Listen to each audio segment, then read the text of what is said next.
Bonjour tout le monde, bonjour chez Frenzy. Nous sommes de retour après quelques temps, après avoir fini notre nouvelle interface graphique de notre site web. Comme vous l'avez déjà vu sur le site, maintenant on couvre plusieurs domaines, le bâtiment, l'énergie solaire, l'énergie éolienne et les autres énergies. Et notamment, nous allons procéder à la proposition de quelques formations pratiques dans le domaine.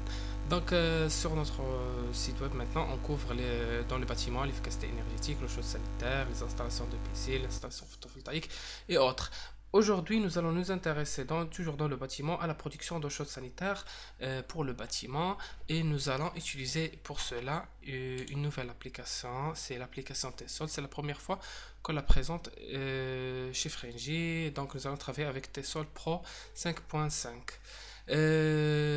Pour commencer, c'est une application très intuitive et c'est pas comme le Train 6, c'est une application intuitive qui vous conduit à l'utiliser facilement.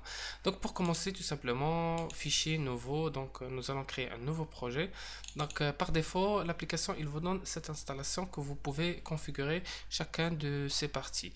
La première des choses, qu'il faut changer la région ou bien modifier le météo. Par défaut, il vous donne la région Würzburg. Pour cela, soit on la modifie à partir d'ici, soit on va mettre à partir des options un emplacement par défaut ou bien une ville par défaut. Donc par défaut, moi j'ai pas changé l'installation, c'est toujours Würzburg. Pour la changer, c'est facile, cliquez sur sélectionner et vous attendez le lancement de l'application MétéoSyn. Donc nous allons travailler sur Maroc et nous allons choisir une ville au hasard, par exemple Casablanca. L'application ici, il utilise des données pour la température par exemple, des données à partir de 1986 jusqu'à 2005.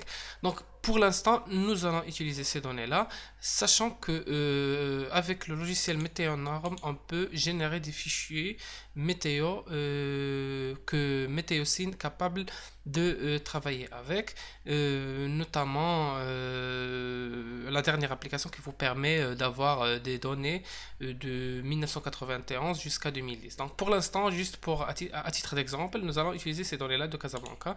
Donc après avoir choisi Casablanca, on clique sur OK. Le logiciel maintenant, il va considérer la région de Casablanca. Tout ce qui est température, tout ce qui est humidité, tout ce qui est latitude et tout. Donc on fait OK. Maintenant on travaille sur fichier météo Casablanca. Donc ça c'est ça c'est la configuration par défaut, la variante par défaut. Nous allons utiliser, si vous voulez par exemple changer cette configuration, donc vous pouvez venir sur sélection d'installation. Vous avez une multitude de configurations. Soit vous allez sur les installations standards et ici, donc les filtres.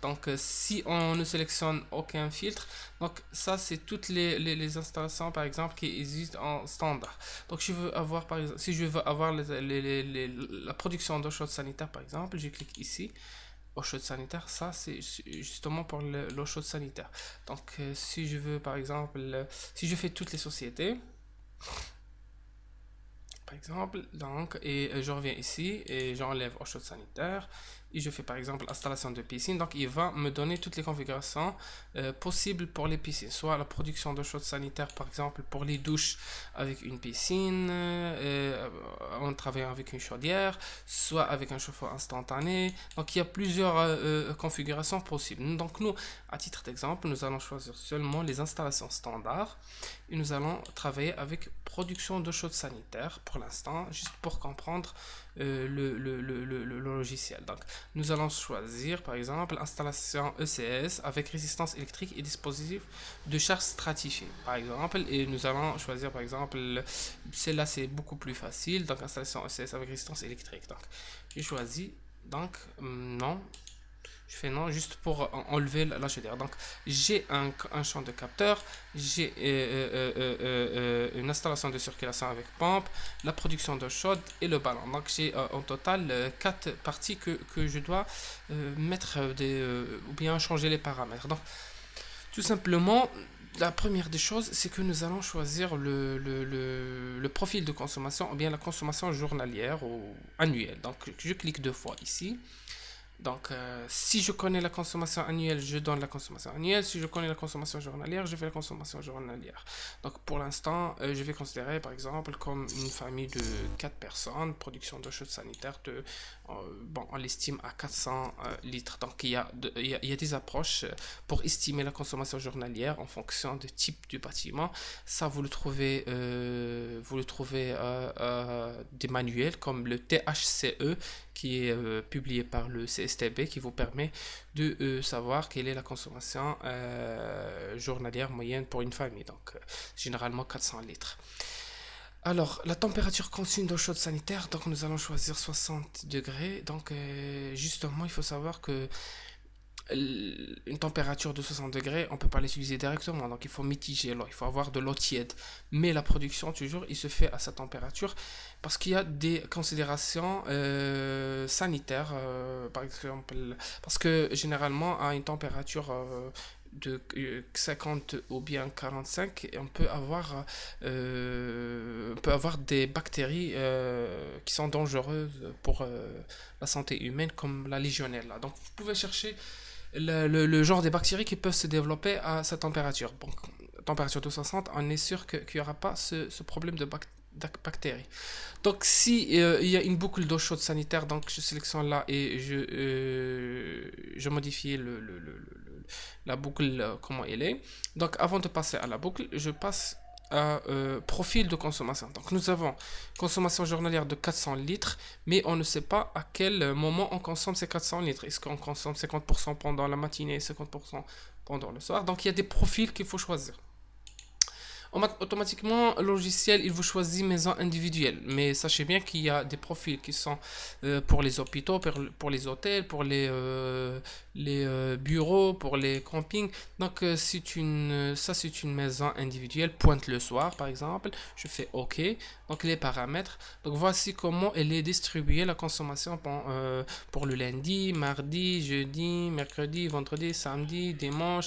Le cycle hebdomadaire, comment elle est. Donc, je donne premièrement comment elle est la consommation pour le lundi, mardi, mercredi, jeudi, vendredi, samedi et dimanche. Et je fais le cycle hebdomadaire comment elle est. Par exemple, du lundi jusqu'à vendredi, on a une consommation de 100%. Donc le samedi, dimanche, on a une consommation qui est nettement inférieure à 100%. L'allure annuelle, c'est de janvier à décembre, comment elle est la consommation, comment il est distribué cette consommation. Ça, c'est le profil standard. Mais vous pouvez faire vos mêmes profils de consommation. Sachez bien que ces profils-là sont des profils qui ont été étudiés. Donc, nous allons utiliser maison individuelle avec une consommation entre 7h et 8h du matin, à midi et entre 18h et 21h. Donc, c'est normal pour une consommation, pour cette consommation. Donc, je fais OK. Donc la période d'exploitation, c'est de janvier jusqu'à décembre. Donc on exploite l'eau chaude sanitaire pendant toute l'année. Si je reviens ici, je fais la boucle. Donc je dois mentionner quelle est la longueur simple de tuyauterie de cette boucle d'eau chaude sanitaire. Si je fais par exemple 50 mètres. Je donne aussi la dispersion de température entre départ et retour. Donc la boucle, si vous voulez comprendre qu'est-ce qu'une boucle d'eau chaude sanitaire, c'est tout simplement il y a une boucle d'eau chaude sanitaire et dans cette boucle on fait le piquage. Donc c'est pas comme la production instantanée avec des chauffe-eau à gaz. Donc la seule différence c'est qu'avec le chauffe-eau à gaz, quand tu ouvres le robinet d'eau chaude, donc tu dois attendre un petit peu jusqu'à que la température atteint un certain niveau. Mais avec la boucle d'eau chaude sanitaire, dès que tu ouvres le robinet, tu as de l'eau chaude. C'est une solution de luxe, justement pour dire.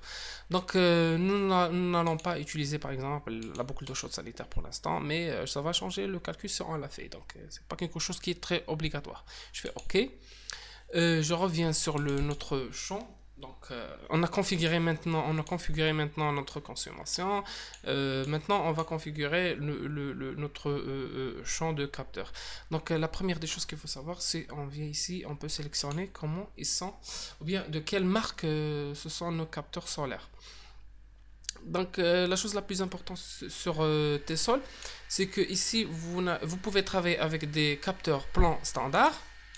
Même, vous pouvez aussi travailler avec des capteurs plans d'autres sociétés. Par exemple, si vous pouvez ici venir et choisir, par exemple, Viessmann. Donc, Viessmann Manufacturing, donc Viessmann Work GmbH. Donc, vous pouvez choisir un capteur qui est commercialisé, vous pouvez avoir ses certificats et tout ça. Donc, ça, c'est très important sur le logiciel. Donc, moi, j'ai l'habitude de travailler avec des Dietrich, donc je vais travailler avec des Dietrich thermique. J'utilise par exemple le capteur plan Eco 2, donc je sélectionne. Donc, voici mon capteur. Maintenant, je vais travailler avec ce capteur-là. Donc, voici les paramètres de ce capteur-là et les deux marques des Dietrich thermiques, type, désignation, surface brute, surface de référence et la capacité calorifique. Ça, c'est le coefficient de perte propre au capteur. Donc, si j'utilise un capteur qui est déjà sur le marché, donc je ne peux pas modifier ces paramètres-là parce que le logiciel, il vous donne à la fin une présentation et il vous dit que vous avez travaillé avec ce genre de capteur. Ici, vous travaillez avec une version ou bien des capteurs qui sont standards. Vous pouvez modifier ces facteurs-là. Donc, pour l'instant, on ne va pas les modifier. Donc, dimensionnement de la surface des capteurs. Donc, voilà, ici, j'ai le besoin. Et je ne vais pas mettre maintenant le nombre parce que je dois revenir et modifier la capacité de mon stockage. Donc pour l'instant, on ne va pas travailler sur cette partie-là. On va directement sur la partie qui concerne l'inclinaison, donc l'orientation 180 degrés, ça veut dire sud. Donc si je fais par exemple 90, ça fait est. Donc vous voyez sur ce graphique-là, cette aiguille qui change d'orientation à chaque fois que je modifie l'angle. Donc pour le sud, c'est 180, c'est une notation standard.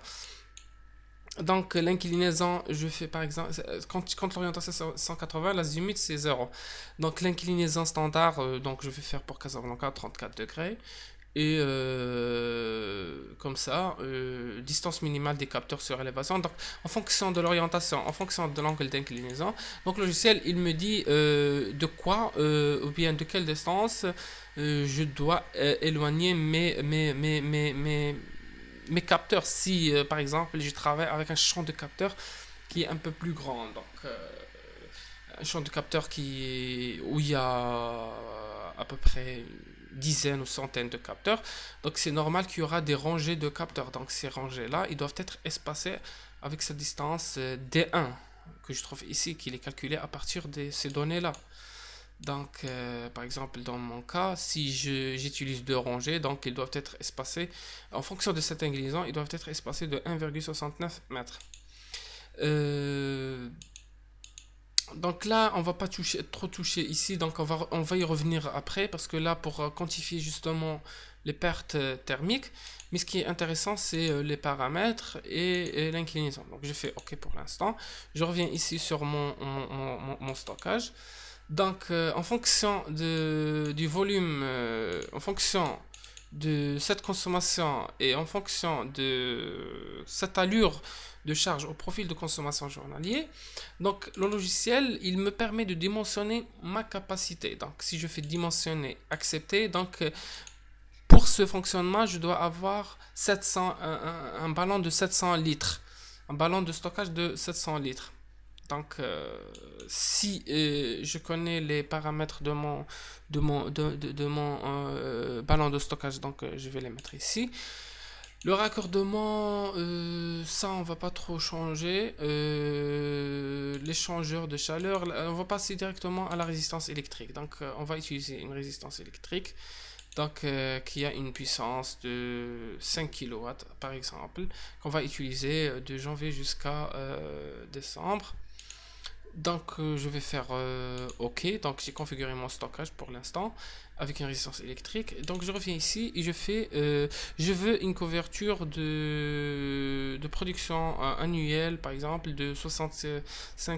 Donc dimensionné, j'aurai besoin de 3 capteurs. Donc je fais accepter et je fais OK. Donc 3 capteurs, c'est suffisant pour avoir 65% annuellement. Donc si je fais 85%, donc j'aurai besoin de 4 capteurs. Par exemple, je fais OK. Maintenant, j'ai configuré les capteurs, j'ai configuré mon ballon et j'ai configuré la consommation. Je reviens ici pour configurer mon circuit de solaire. Donc, le débit volumique, donc on va utiliser 40 litres par heure par mètre carré de capteur. On va utiliser de l'eau glycolémée à justement à 20%. Et ça, c'est la température avec laquelle, cette température de marche-arrêt du circuit solaire. Donc, dès que la différence de température entre l'arrivée et le retour de l'eau dans le capteur, il descend sous 2,78, donc la pompe il s'arrête. Ça, c'est justement une formule de contrôle de cette pompe. Donc, on va l'utiliser à standard. Donc, après avoir configurer le champ de capteur, configurer la consommation, le ballon et la pompe, il suffit maintenant de lancer le calcul. Donc je fais simulation et voici le logiciel ici, avril, mai, juin, juillet, août. Donc j'attends que le calcul est terminé. Donc là, je peux avoir plusieurs choses, soit présentation, diagramme, rentabilité ou bien documentation. Moi, je commence toujours par diagramme. Et je fais par exemple taux de couverture en eau chaude sanitaire. Et je reviens ici sur consommation ECS. Et je fais température eau chaude sanitaire, comment il varie annuellement. Donc je fais OK. Donc voici ma température. Elle est toujours à 60 degrés. Vous le voyez. Et le taux, il est de 80%. Donc, le taux de couverture, il est de 80%. Donc, je peux venir ici, changer par exemple le taux, cette représentation de colonne en ligne. Voilà comment il est par exemple ma consommation. Je peux venir même ici changer modifier par exemple la couleur pour que cette. Bon, c'est vert. L'eau chaude, bon, j'ai l'habitude de l'avoir en rouge par exemple. Donc ça, c'est l'allure annuelle. Donc même, je peux venir ici et travailler par semaine, par exemple. Comment elle est sa température, comment elle est sa température d'eau chaude sanitaire pendant la semaine. Je peux même venir ici, je travaille journalièrement. Comment il est journalièrement, comment il varie sa température ou bien cette consommation de chaude sanitaire. Donc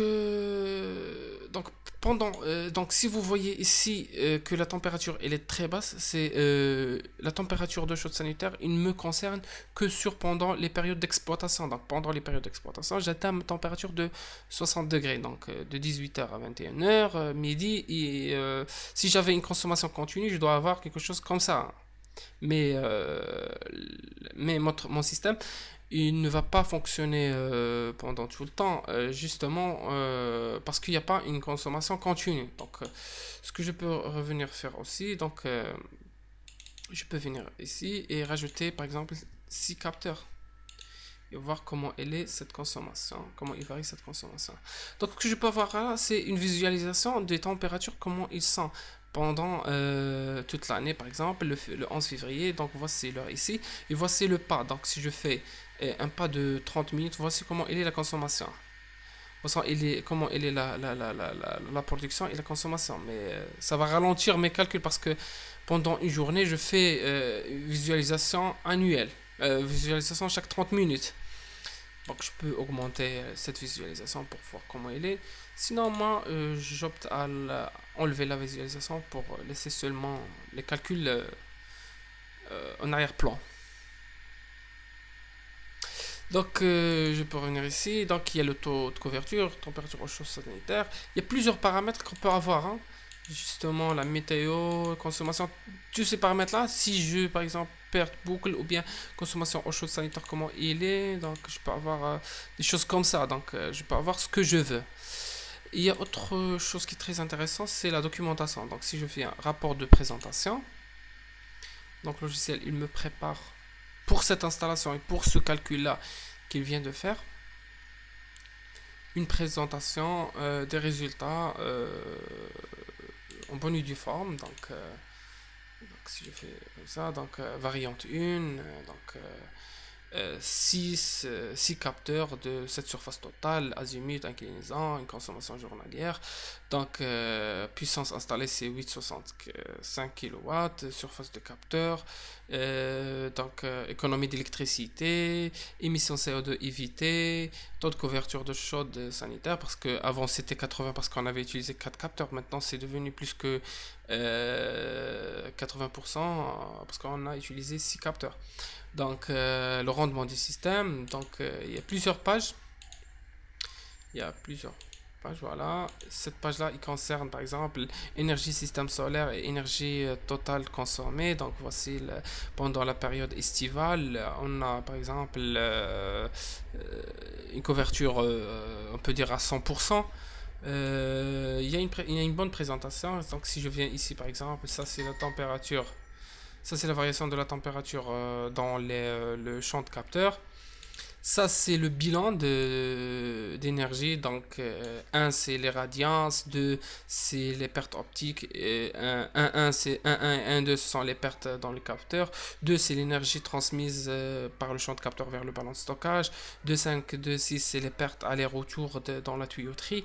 Et 9, c'est le CS énergie de réservoir. C'est la quantité d'énergie qui est réellement utile. Donc, vous pouvez revenir et jouer sur les autres paramètres, par exemple en diminuant la résistance ou bien en changeant autre chose, on peut avoir des résultats. Sachez bien que cette application est très intuitive. Il vous suffit tout simplement de l'installer, de la lancer et de commencer à faire des calculs. Nous allons travailler dans nos prochaines vidéos sur autres installations, comme l'installation de piscine par exemple. Nous allons faire par exemple des installations hybrides qui fonctionnent avec une pompe à chaleur ou bien avec une chaudière et un champ de capteur. Et nous allons par exemple faire plusieurs simulations pour atteindre quelle est la bonne, quelle est la meilleure combinaison entre pompe à chaleur ou bien chaudière avec un champ de capteur, justement pour avoir l'installation la plus optimale possible. Merci pour votre attention et à la prochaine vidéo.